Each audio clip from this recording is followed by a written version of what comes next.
أسرعه اليوم الجمعة قبيل انطلاق المباراة بعد سقوطه من عمود كهربائي بمدرجات ملعب 5 جويلية. وقد توفي المناصر شريد حذيفة البالغ من العمر 21 عاما القاطن ببلدية سحاولة وهو في طريقه لمستشفى بني مسوس. هذا وتحصلت النهار على صورة للمناصر قبل سقوطه من العمود الكهربائي.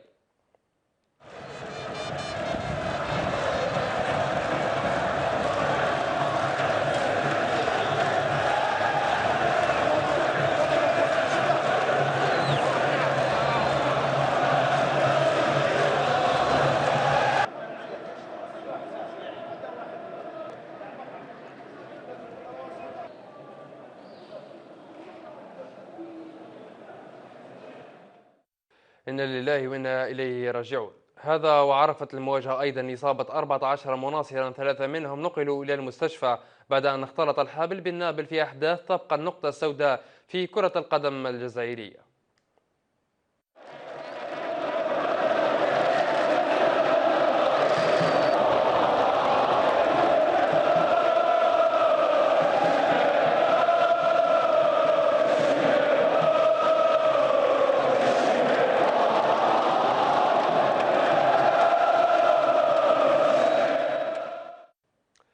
يتواجه السبت فريق